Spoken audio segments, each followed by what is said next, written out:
መጋቢት 28 ቀን 2018 ዓ.ም አመሻሽ ላይ ሰራተኞች ከስራ ወደ ቤታቸው ለመመለስ ይጣደፋሉ። መኪኖች ተራቸውን ጠብቀው 4 ኪሎ የሚገኘው የአርበኞች ሐውልትን እያለፉ ነበር። የትራፊክ ፍሰቱም ጥሩ የሚባል ነበር፣ አንድ ክስተት እስከሚፈጠር ድረስ።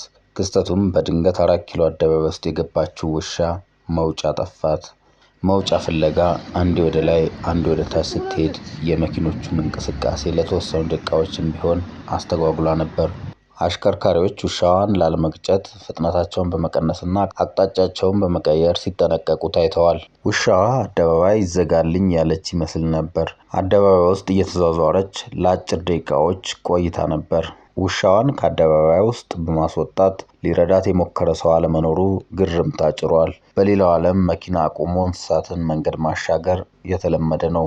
በመጨረሻም ውሻዋ አደጋ ሳይደርስባት በራሷ ጥረት ከአደባባዩ መውጣት ችላለች። አንድ መንገደኛ ክስተቱን በስልኩ ካሜራ አስቀርቶት የማህበራዊ ሚዲያ መነጋገሪያ መሆን ችሏል። 4 ኪሎ አካባቢ ከሌሎች አካባቢዎች በተለየ ሁኔታ ብዙ ውሾች ሲንቀሳቀሱ ይታያል። አብዛኞቹ ባለቤት አልባ ናቸው። በልማት ምክንያት ነዋሪዎች ወደ ኮንዶሚኒየም ቤትና ራቅ ወዳለ ቦታ ሲሄዱ ውሾቻቸውን ትተው ለመሄድ ይገደዳሉ። በዚህ ምክንያት በአካባቢው ባለቤት የሌላቸው ውሾች ቁጥር ጨምሮ ይታያል። የባሻ ወልዴ ችሎት ኮንዶሚኒየም ነዋሪዎች በአካባቢው የውሾች እንቅስቃሴ እየተማረሩ ይገኛሉ።